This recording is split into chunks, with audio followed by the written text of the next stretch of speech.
We've just been doing days where I walk away from him on leash today. So hopefully my camera got that. And that is the correction for it. Just checking my Wi-Fi if you're wondering what I'm doing. And making sure Diogo is on camera.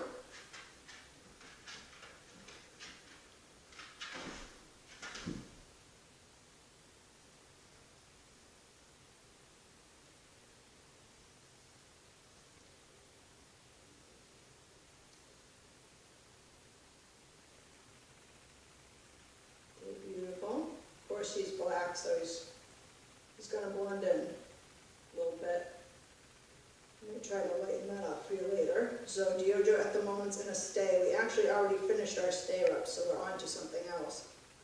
A moment ago, though, Diogo tried to race downstairs, and I just want to get the look on his face right there. Oh, he's going to take a look off his face.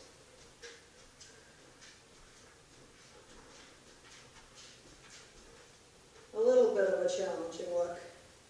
That's a little bit less challenge with each repetition. So the correction was to go, make sure he stays where I left him, and give him a correction for too many times. Give him a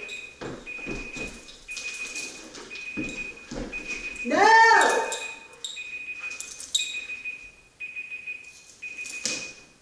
Give them both a verbal and a collar correction. Forgetting that.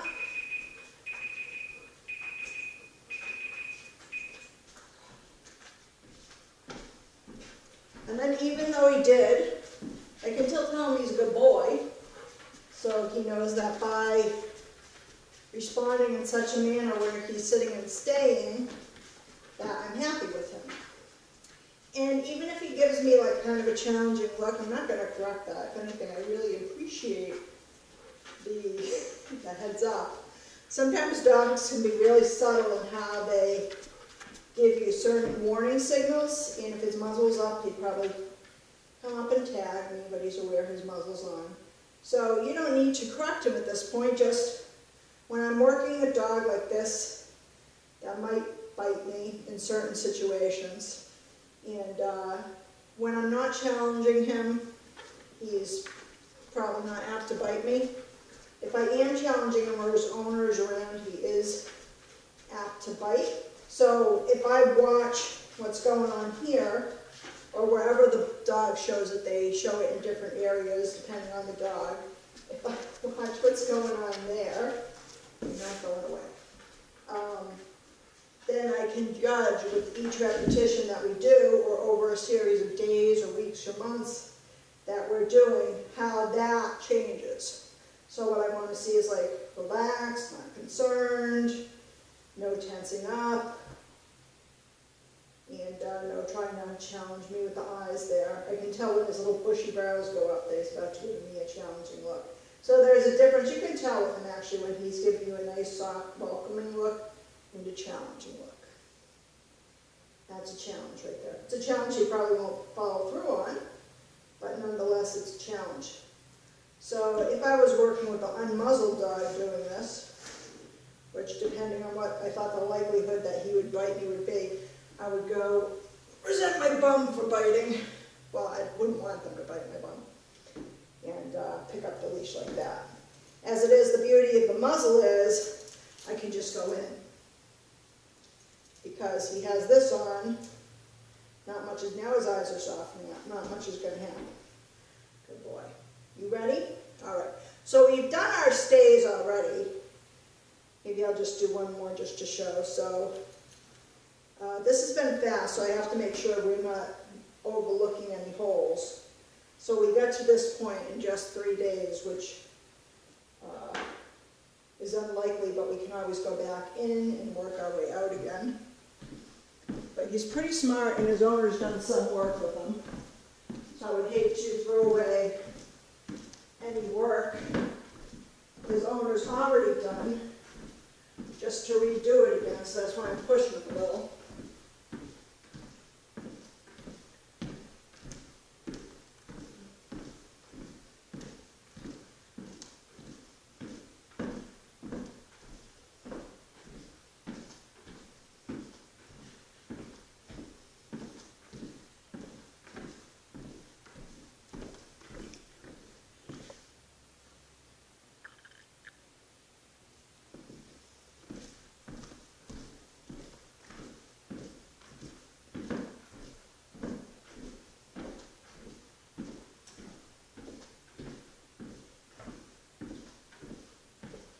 So we're doing it in a training room that he's familiar with, around dogs that he's seen for the last 2 weeks.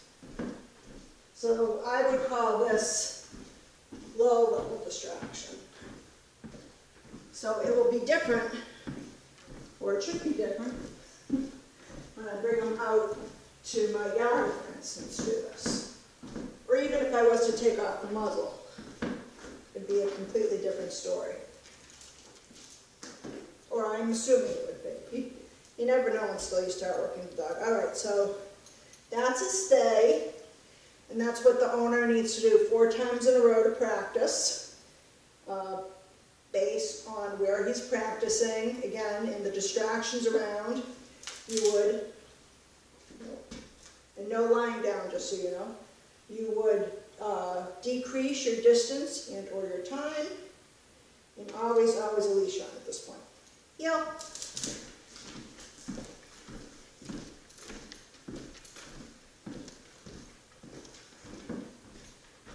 So stays are very helpful in a reactive or aggressive dog sit.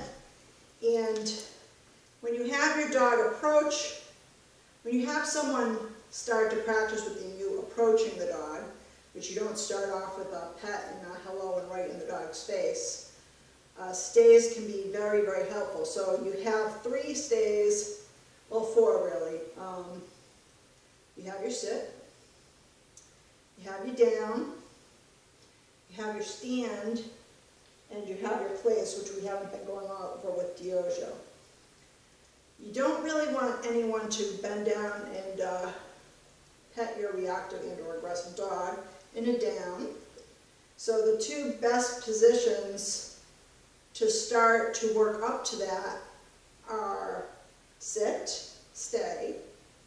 So stay means they're not to lunge up, and you would correct them for trying to do anything like that as someone approached. And stand.